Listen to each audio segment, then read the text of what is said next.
Hare Krishna devotees, welcome to day 23 of our Bhakti Vaibhava seminar on Srimad Bhagavatam, Canto 6. And today we are going to be looking at chapter 13, which is titled King Indra Afflicted by Sinful Reaction. First of all, our prayers. Nama Om Vishnupadaya Krishna Prestaya Bhutale Srimati Bhakti Vedanta Swaminiti Namane Namaste Saraswati Deve Gauravani Pracharne Nirvishesha Shunyavadi Paschitya Deshatarne Sri Krishna Chaitanya Prabhu Nityananda Sri Advaita Gadadhar Shivasadi Gaura Bhakta Vrinda Hare Krishna Krishna Krishna Hare Hare Hare Rama Rama Rama Hare Hare Vanchakalpatarubhyascha kripa sindhubhya evacha patitanam pavanebhyo vaishnavebhyo namo namaha. Jai, Srila Prabhupada ki jai. Okay, so let's have a look here. So this is now Canto 6, Chapter 13, King Indra Afflicted by Sinful Reaction, and here's a very brief part from Srila Prabhupada's chapter summary. This chapter describes Indra's fear at having killed a Brahmin, Vritrasura, and it also describes how he fled and was saved by the grace of Lord Vishnu. So there are just 23 verses in this chapter. We have divided them into 4 sections as follows. From verse 1 to verse 5, Indra's unhappiness. Second section, verse 6 to verse 11, the sages encourage Lord Indra. Then third section, verse 12 to verse 17, sin personified pursues Indra. And finally, fourth section, verse 18 to verse 23, Lord Indra reinstated in heaven. Very interesting, isn't it? Very interesting. So, okay, first section, verse 1 to verse 5, Indra's unhappiness. And yes, well, there's not many purports in this part of the Bhagavatam. I think we'll just read straight through. Verse 1, Sri Shukadev Goswami said, O King Parikshit, who are so charitably disposed, when Vritrasura was killed, all the presiding deities and everyone else in the 3 planetary systems was immediately pleased and free from trouble. Everyone, that is, except Indra. And there's no purport here. We go to verse 2. Thereafter the demigods, the great saintly persons, the inhabitants of Pitriloka and Bhutaloka, the demons, the followers of the demigods, and also Lord Brahma, Lord Shiva, and the demigods subordinate to Indra, all returned to their respective homes. While departing, however, no one spoke to Indra. So let's have a look at the purport here, just a short purport.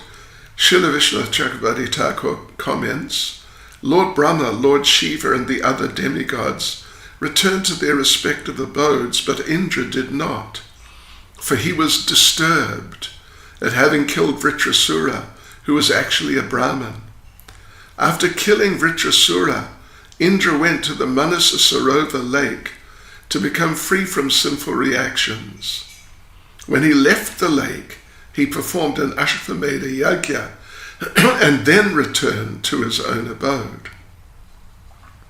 Verse 3, Maharaj Parikshit inquired from Shukadev Goswami, O great sage, what was the reason for Indra's unhappiness? I wish to hear about this. When he killed Vritrasura, all the demigods were extremely happy.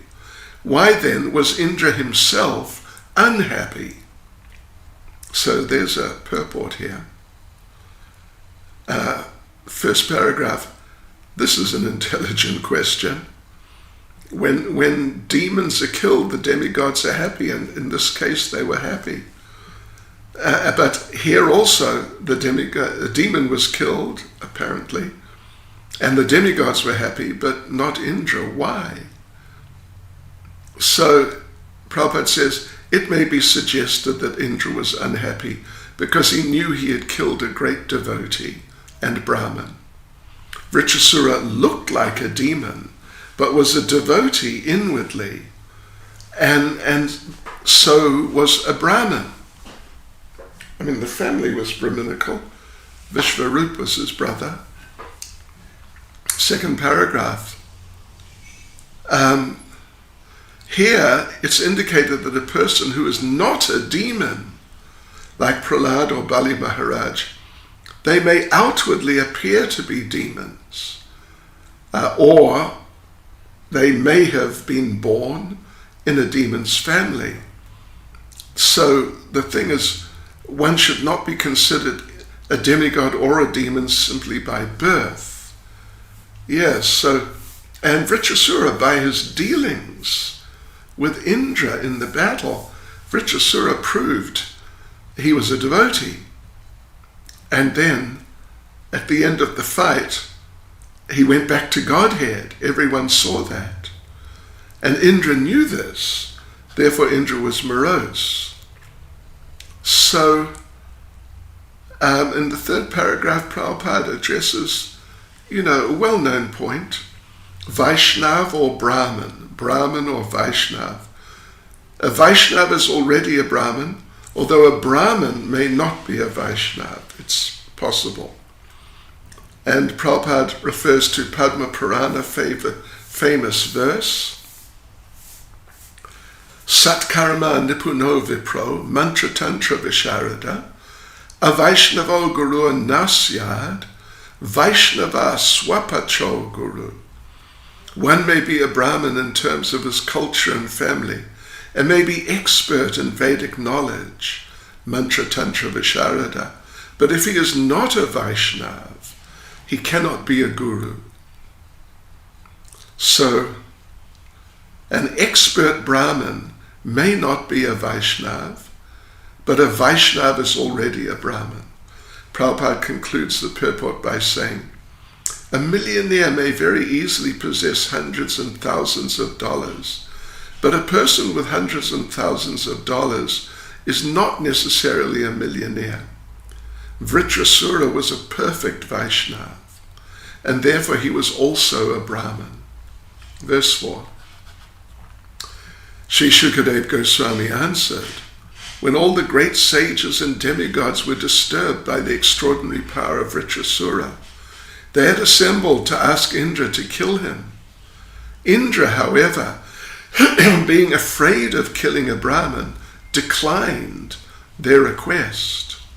Verse 5, King Indra replied, when I killed Vishvarup, I received extensive sinful reactions, but I was favored by the women, land, trees, and water, and therefore I was able to divide the sin among them.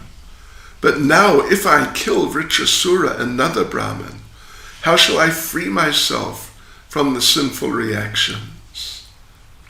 Yes. So, this is very important.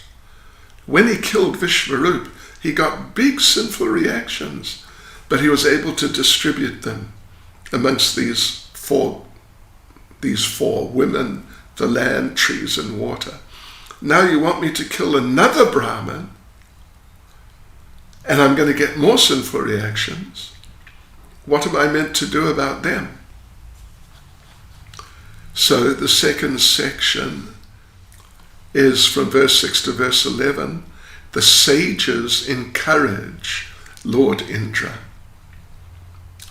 We'll read the verses. Verse 6, Sri Shukadev Goswami said, hearing this, the great sages replied to King Indra, O King of Heaven, all good fortune unto you. Do not fear. We shall perform an Ashvamedha sacrifice to release you from any sin you may accrue by killing the Brahman. Verse 7. The rishis continued, O King Indra, by performing an Ashvamedha sacrifice, and thereby pleasing the Supreme Personality of Godhead, who is the Supersoul, Lord Narayan, the Supreme Controller, one can be relieved even of the sinful reactions for killing the entire world, not to speak of killing a demon like Vritrasura. Verses 8 and 9. One who has killed a Brahman, one who has killed a cow, or one who has killed his father, mother, or spiritual master, may be immediately freed from all sinful reactions simply by chanting the holy name of Lord Narayan. Other sinful persons, such as dog-eaters and chandalas, who are less than Sudras, can also be freed in this way. But you are a devotee, and we shall help you by performing the great horse sacrifice. If you please Lord Narayan in that way, why should you be afraid? You'll be freed even if you kill the entire universe, including the Brahmins, not to speak of killing a disturbing demon like Vritrasura. Verse 10. Sri Shukadeva Goswami said, encouraged by the words of the sages, Indra killed Vritrasura, and when he was killed, the sinful reaction for killing a Brahman, Brahmahatya, certainly took shelter of Indra. 11. Following the advice of the demigods, Indra killed Vritrasura, and he suffered because of this sinful killing. Although the other demigods were happy, he could not derive happiness from the killing of Vritrasura. Indra's other good qualities, such as tolerance and opulence, could not help him in his grief. Right, so back we go. The sages encourage Lord Indra from verse 6 to verse 11. Verse 6, Sri Shukadeva Goswami said, hearing this, the great sages replied to King Indra, O King of heaven, all good fortune unto you. Do not fear. We shall perform an Ashvamedha sacrifice to release you from any sin you may accrue by killing the Brahman. Verse 7. The rishis continued, O King Indra, by performing an Ashvamedha sacrifice, and thereby pleasing the Supreme Personality of Godhead, who is the Supersoul, Lord Narayan, the Supreme Controller, one can be relieved even of the sinful reactions for killing the entire world, not to speak of killing a demon like Vritrasura. Verses 8 and 9. One who has killed a Brahman, one who has killed a cow, or one who has killed his father, mother, or spiritual master, can be immediately freed from all sinful reactions simply by chanting the holy name of Lord Narayan. Other sinful persons, such as dog-eaters and chandalas, who are less than Sudras, can also be freed in this way. But you're a devotee, and we shall help you by performing the great horse sacrifice. If you please Lord Narayan in that way, why should you be afraid? You will be freed even if you kill the entire universe, including the Brahmins, not to speak of killing a disturbing demon like Vritrasura. Now, of course, what they're suggesting that he do is basically using the chanting of the holy names to become free from sinful reactions, which is an offense. That's the seventh offense, isn't it? Commit sinful activities on the strength of chanting the holy names, or to use the holy names to get free from the reactions to sinful activities. It's the same thing, but just sort of slightly around the other way. So Srila Prabhupada gives a substantial purport, actually. Let's have a look through. So, Brihad Vishnu Purana says, Nam nohi yavati shakti papa nirharane hare tavat kartum nashaknoti patakam pataki nara.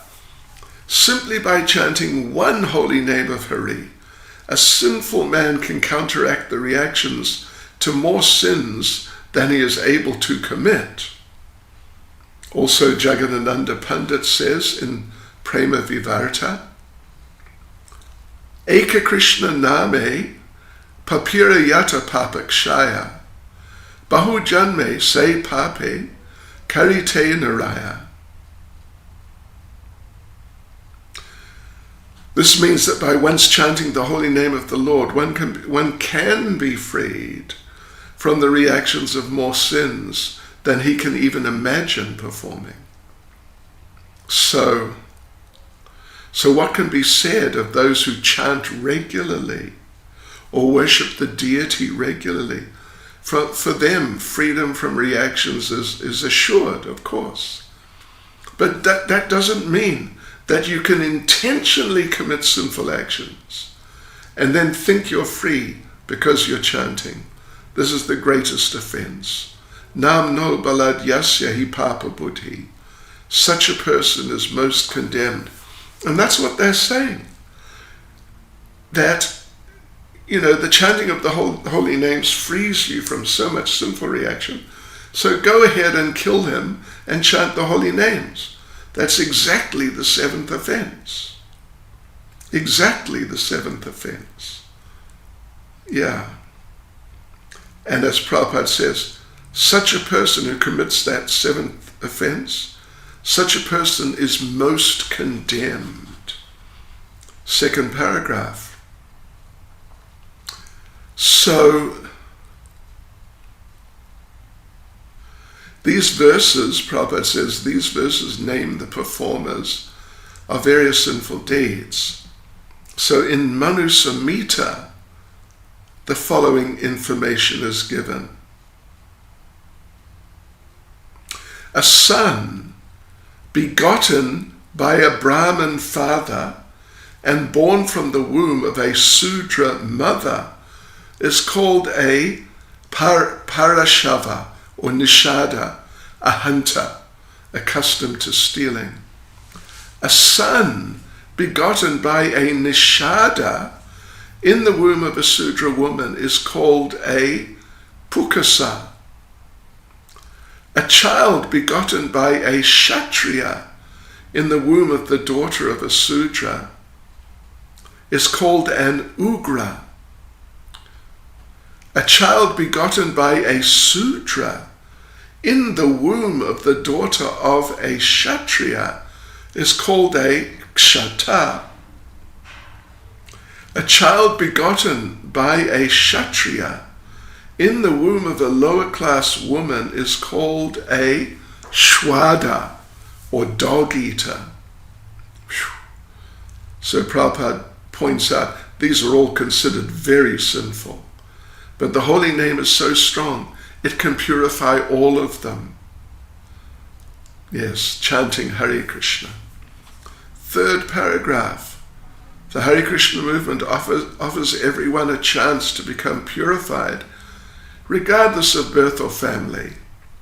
And Prabhupada refers to the Bhagavatam 2.4.18. Kiratu Hunandra Pulinda Pulkasha Abira Shumba Yavanakashadaya Yen Ye Chapapa Yadapashraya Shraya Shudyanti Tasmai Prabha Vishnave Namaha. Translation. Kiratas, Hunas, Andras, Pulindas, Pulkashas, Abiras, Shumbas, Yavanas, members of the Kasa races, and even others addicted to sinful acts, can be purified by taking shelter of devotees of the Lord, for he is the supreme power. I beg to offer my respectful obeisances unto him. So even such sinful persons can certainly all be purified if they chant the holy name of the Lord under the direction of a pure devotee. So then, fourth paragraph, Prabhupada concludes the purport by saying, herein the sages encourage King Indra to kill Vritrasura, even at the risk of Brahmahatya, the killing of a Brahmin, and they guarantee to release him from sinful reactions by performing an Ashvamedha Yajna. Such purposefully devised atonement, however, cannot relieve the performer of sinful acts. This will be seen from the following verse. Purposefully devised atonement. It's an offense. Verse 10. Sri Shukadev Goswami said, encouraged by the words of the sages, Indra killed Vritrasura. And when he was killed, the sinful reaction for killing a Brahmin, Brahmahatya, certainly took shelter of Indra. Yes, okay, so Prabhupada comments that after killing Vritrasura, Lord Indra could not overcome Brahmahatya, the reactions for killing a Brahmin. Previously he had killed one Brahmin, Vishvarup. Prabhupada says, out of circumstantial anger. But here on the advice of sages he had killed another. So the sinful reaction was greater than before. In other words, you must watch out. You got to be careful who you listen to. You got to be careful who you allow to guide you or instruct you. You got to really be careful. So these sacrifices couldn't relieve him from the reactions.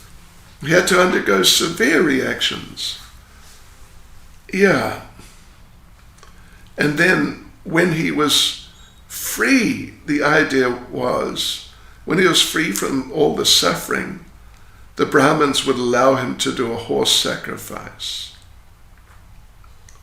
So Prabhupada concludes the purport by saying, the planned execution of sinful deeds on the strength of chanting the holy name of the Lord or undergoing prayaschita, atonement, cannot give relief to anyone, even to Indra or Nahusha.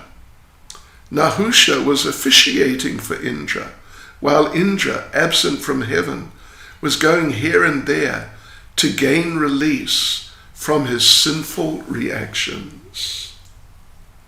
So, verse 11. Following the advice of the demigods, Indra killed Vritrasura, and he suffered because of the sinful killing. Although the other demigods were happy, he could not derive happiness from the killing of Vritrasura. Indra's other good qualities, such as tolerance and opulence, could not help him in his grief. So short purport from Srila Prabhupada. One cannot be happy by committing sinful acts, even if one is endowed with material opulence. Indra found this to be true.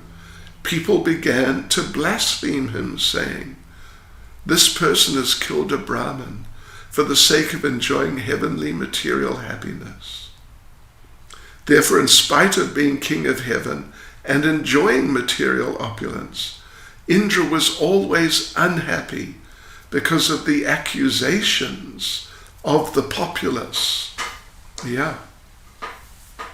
So the Brahmins were trying to pacify him and tell him, it'll be okay. We will just do an Ashvamedha Yajna horse sacrifice and you'll be fine. But it wasn't that simple. There were many people who understood that this is not right to just go around killing Brahmins. So these people began to criticize him, blaspheme him. Yes, so now the third section from verse 12 to verse 17, we'll just read straight through because there's only one purport and it is one sentence long, so we'll just go straight through. Verses 12 to 13. Indra saw personified sinful reaction chasing him, appearing like a Chandala woman, a woman of the lowest class. She seemed very old, and all the limbs of her body trembled. Because she was afflicted with tuberculosis, her body and garments were covered with blood, breathing an unbearable fishy odor that polluted the entire street. She called to Indra, "Wait, wait." Yes. So here's the little purport from Prabhupada. When a person's afflicted with tuberculosis, he often vomits blood, which makes his garments bloody. Verse 14. O king, Indra first fled to the sky, but there also he saw the woman of personified sin chasing him. This witch followed him wherever he went. At last he very quickly went to the northeast and entered the Manasa Sarovar lake. 15. Always thinking of how he could be relieved from the sinful reaction for killing a Brahmin, King Indra, invisible to everyone, lived in the lake for 1,000 years in the subtle fibers of the stem of a lotus. The fire god used to bring him his share of all yagyas, but because the fire god was afraid to enter the water, Indra was practically starving. As the fire god, his fire would have been put out. Verse 16. As long as King Indra lived in the water, wrapped in the stem of the lotus, Nahusha was equipped with the ability to rule the heavenly kingdom due to his knowledge, austerity, and mystic power. Nahusha, however, blinded and maddened by power and opulence, made undesirable proposals to Indra's wife with a desire to enjoy her. Thus Nahusha was cursed by a Brahmin and later became a snake. Verse 17. Indra's sins were diminished by the influence of Rudra, the demigod of all directions. Because Indra was protected by the goddess of fortune, Lord Vishnu's wife, who resides in the lotus clusters of Manasa Sarovar lake, Indra's sins could not affect him. Indra was ultimately relieved of all the reactions of his sinful deeds by strictly worshipping Lord Vishnu. Then he was called back to the heavenly planets by the Brahmins and reinstated in his position. So, fourth section, verse 18 to verse 23, titled, Lord Indra reinstated in heaven. And devotees, this is the last section of this chapter. And would you believe there's no purport at all? So we'll just read straight through. Verse 18. O king, when Lord Indra reached the heavenly planets, the saintly Brahmins approached him and properly initiated him into a horse sacrifice, Ashvamedha Yagya, meant to please the Supreme Lord. Verses 19 to 20. The horse sacrifice performed by the saintly Brahmins relieved Indra of the reactions to all his sins, because he worshipped the Supreme Personality of Godhead in that sacrifice. O king, although he had committed a gravely sinful act, it was nullified at once by that sacrifice, just as fog is vanquished by the brilliant sunrise. Verse 21.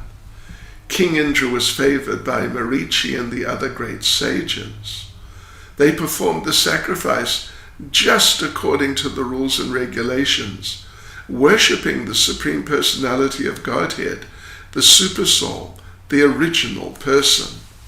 Thus Indra regained his exalted position and was again honored by everyone. Verses 22 and 23.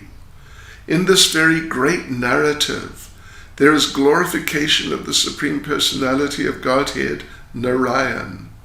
There are statements about the exaltedness of devotional service. There are descriptions of devotees like Indra and Vritrasura. And there are statements about King Indra's release from sinful life and about his victory in fighting the demons. By understanding this incident, one is relieved of all sinful reactions. Therefore, the learned are always advised to read this narration. If one does so, one will become very expert in the activities of the senses. His opulence will increase, and his reputation will become widespread. One will also be relieved of all sinful reactions. He will conquer all his enemies, and the duration of his life will increase. Because this narration is auspicious in all respects, learned scholars regularly hear and repeat it on every festival day. So there you go, devotees. Yes, that was chapter 13 of the 6th canto. Srila Prabhupada Ki Jai.